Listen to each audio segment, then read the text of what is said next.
Tommy, good to see you. Nice to meet you, sir. Heard a lot about you. Tommy, how are you? Good to see you. Thanks for being in the ring. Appreciate you, brother. Like your lady. Tommy, no way less. See you, brother. Always, sir. It made me come, sir. Hello, thank you. Hey, will y'all mute y'all's phones?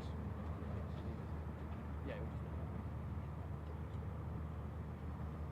There you go. We're good to go.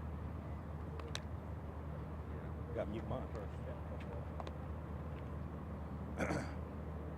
Y'all ready? Yep. Okay.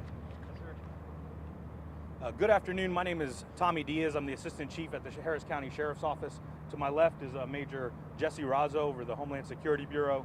To my right is Major John Nanny over the Patrol Bureau. To his right is Major Saul Suarez. He is the Criminal Investigation Bureau Major. And to his right is Lieutenant Adam Lightfoot.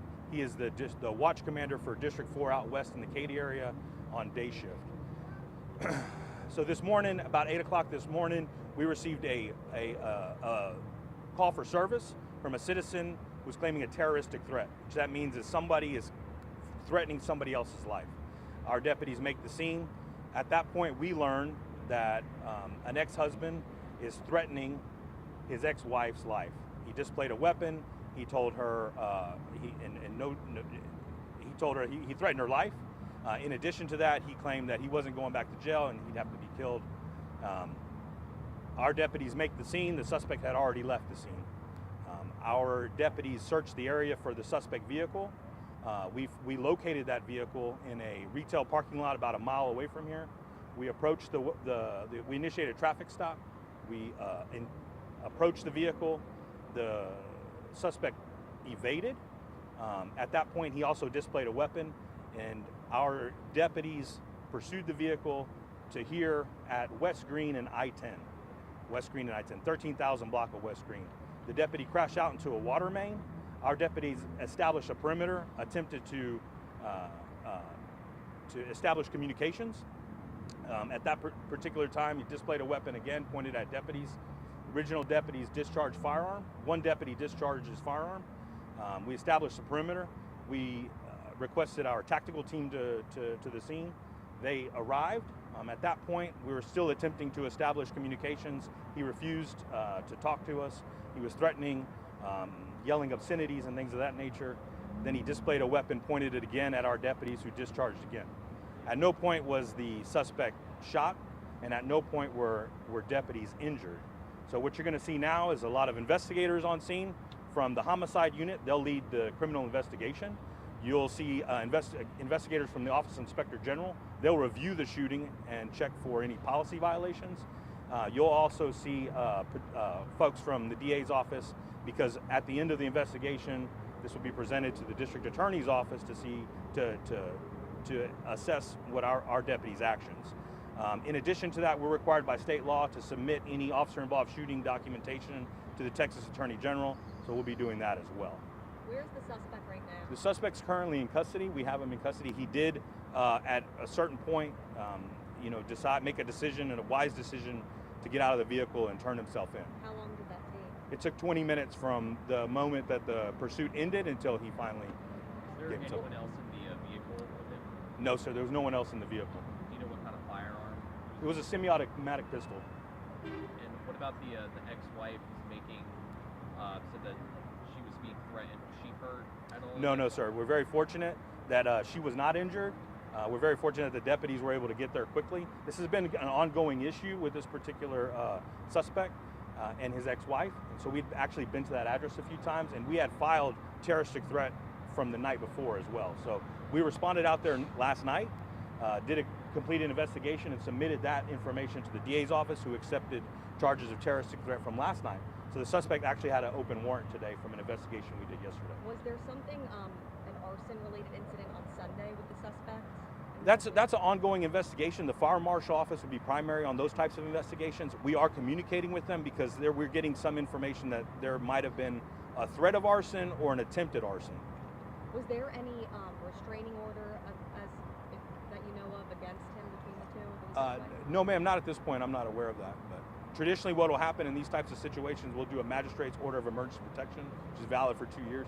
but I don't know that off the top of my head. And how is she? Was she hurt in any of this? No, she's not hurt. We're very fortunate. And, you know, as all of you know, this past weekend was very busy unincorporated Harris County. We had a couple of murders that were family disturbances that turned into murders. So that's one of the primary drivers of murders. And so we're very, very fortunate and thankful that this ended with everyone being able to either go home safely or being in custody safely. So why was there no further action taken against the suspect, even though there was a terrorist threat? So what'll happen in state law, we're required to file charges on these type of things. So we interfaced with the district attorney's office, who accepted those charges, which is we're thankful that they did, because that gives us a little more teeth when we go to look for the suspect. At that particular time, we did have a warrants units in the area looking for him. So it wasn't that we didn't do anything; it was just we had to locate him. And so, you know, fortunately this morning we were able to find him not too far from here. So I guess just to clarify, so like why wasn't he taken into custody? Well, we didn't have him. He wasn't on scene. Okay. Apologize for that. Just want to make sure. Yes, sir. Okay. When was the warrant put out for his arrest? I couldn't tell you the exact time, but it was last night on night shift, so which would be between 10 p. and 6 a.m. So that it was walked through, which means we expedited it. Will you talk about? You just mentioned it before, how a number of your homicides are domestic violence Yes, related. ma'am. I think at a certain point, Sheriff Ed Gonzalez said something about like 2/3 or something like that. Will you talk a little bit about any statistics you can give us or any numbers about domestic violence related? Yes, ma'am. So the three primary drivers for crime in in Harris County, from Baytown to Katy, anywhere in there, is going to be one of the primary drivers is domestic violence. And that doesn't mean just intimate partner violence. It could be brothers and brothers or fathers and sons. And so in this, it's about a third of our murders in unincorporated Harris County are related to some sort of family violence. So in addition to that, it's one of our primary calls for service that we respond to. So they're increasingly difficult because we have to spend time on the scene to investigate, find out, is there any additional evidence, are there any witnesses? Sometimes it's only a complainant and a suspect that we have two different sides of the story. So we communicate regularly with the district attorney's office, and we get their guidance on these cases, and then we send them over to our investigators who follow up. It is a very difficult problem to address, but we're working with our partners, whether at the Houston Area Women's Center or the district attorney's office or through some of the commissioners, especially out here. Commissioner Leslie Baronis been very big advocate for finding new solutions for domestic violence. Can you give us an age for the suspect? Yes, ma'am. The age of the suspect is 59 years old. And how far away was the ex-wife or the other location where this started from here? Adam, do you know about how far it was? It's about a 3-minute pursuit, so I'd say. But from the original scene from last time? Approximately 2 miles. 2 miles away. It's all very good. And Did you say that a deputy had hit a water main, or was that the suspect? The suspect crashed into a water main, and it did affect two businesses. So we've already notified the MUD out here, the Municipal Utility District. So they're en route to come fix that and get these businesses back in service. Some businesses said that they heard like 10 to 15 shots. Is that the exchange of what fired between? Yes, there was 2 episodes where shots were fired. One, there was 1 deputy.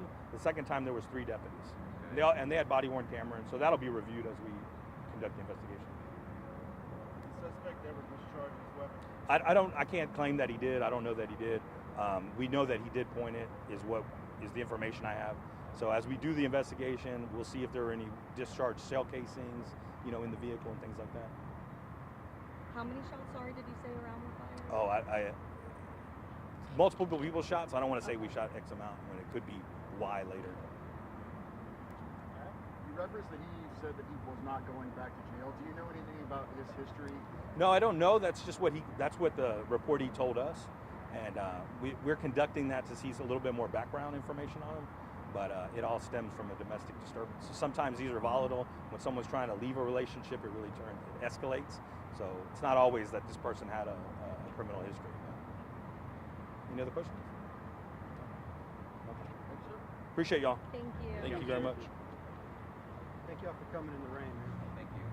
Yeah. Thanks again.